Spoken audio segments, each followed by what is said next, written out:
Squawk, what's good, bro? Ifa's getting a rerun on Columbina in an Effa's banner, and a few of you are going to pick up copies of him, so let's have a look at some of his teams.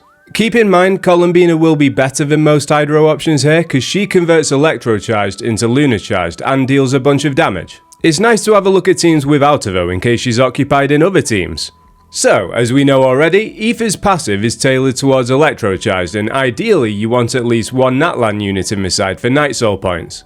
Given the fact Auroron ticks both of those boxes, he's going to pair well with Ifa. He can also hold 4-piece scroll. For the other two slots, you have some options. You could go double Hydro, which gives you all elements needed for Electro Charged, as well as HP from Hydro Resonance, which benefits a lot of the Hydro units. Farina and Yelan is a strong pair, but you can always swap one of them out for C0. Let's say we swap Farina out, because she's one of the most in-demand characters in the game. Not only does it free her up for another team, this team also has better survivability because her bleed goes out the window in exchange for C0's healing.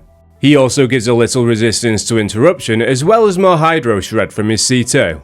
One often overlooked thing with Auroron is that his burst taunts enemies, and the reason it's overlooked is because taunt isn't a well executed mechanic in Genshin. Having Ifa's burst group enemies in a small AoE, roughly the same size as Auroron's burst, gives Auroron a bit of purpose because as of right now he's more of a unit we just throw in wherever we don't have another flex. Iansan even took that away from him in a lot of teams. You won't be choosing Iansan over him here though, because Ifa on field doesn't need the attack she gives him.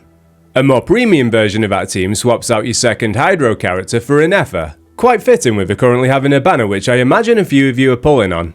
She converts Electro Charged into Lunar Charged, which basically gives us a Thundercloud that deals some damage. Her off-field damage is a big contribution to the team too. She's also going to give Ifa Elemental Mastery, which is healing scales off. It helps for swirl damage too, but that's more of a bonus. The team's damage will be carried by the supports here. Some people find that along with Farina's bleed, the rest of the team's HP is okay, but Ifa often ends up low while taking damage as the on-fielder.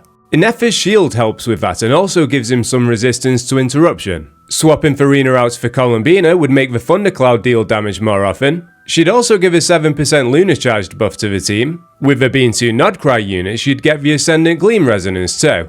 Basically, this gives the team Lunar Charged damage scaling off Ifa's Elemental Mastery. Having Ascendant Gleam means Columbina would give the team 120 Elemental Mastery from Serenade.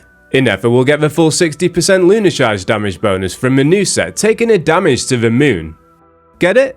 Even though they will be the strongest pair for Ifa, I don't want the whole video to just become a Columbina and an Effa video, so let's put a different Electro character in there. Fischl is a good choice as always. Beidou or Lisa can introduce a little AoE, just bear in mind they'd want some energy recharge for their bursts. Given the fact Auroron has a short duration on his burst, you could go with Yai Miko.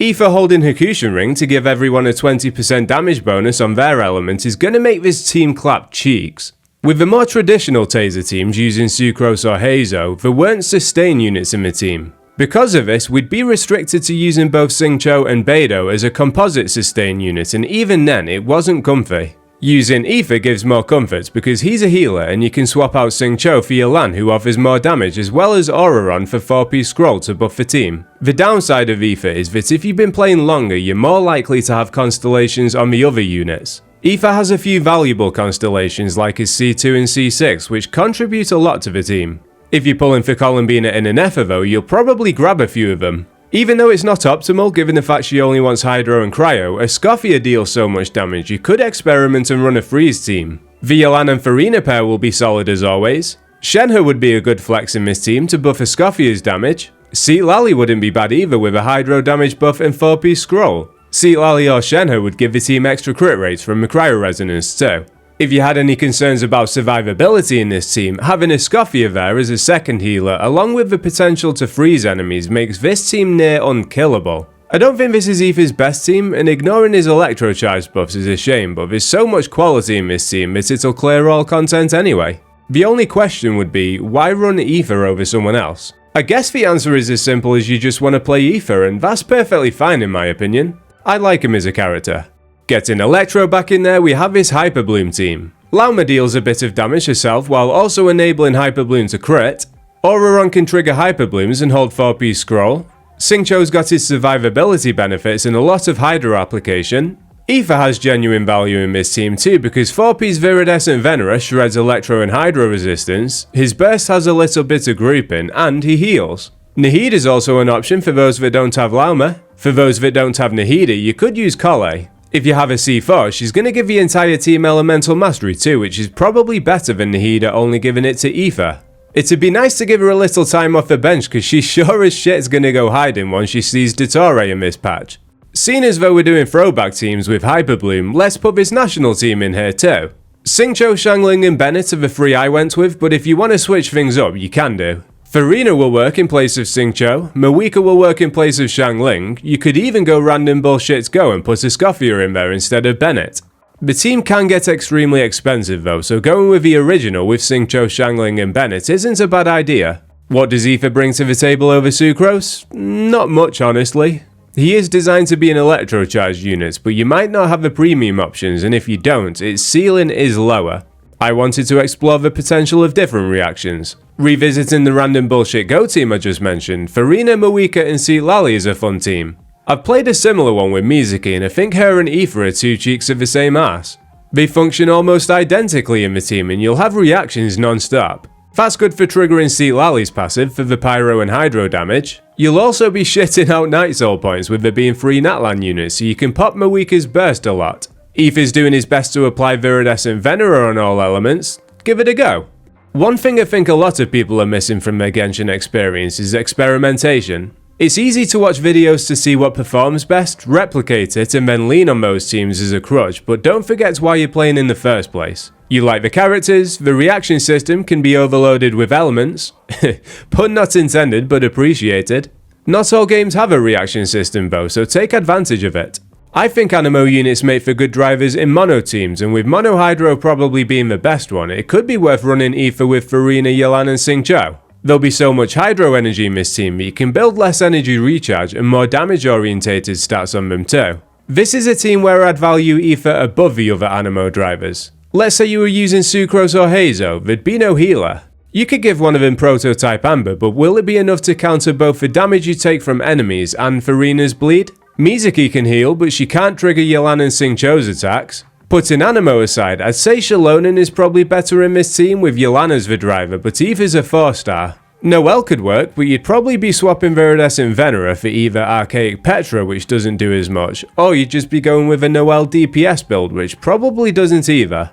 Kokomi's a good choice, but you'd be losing Viridescent Venera again.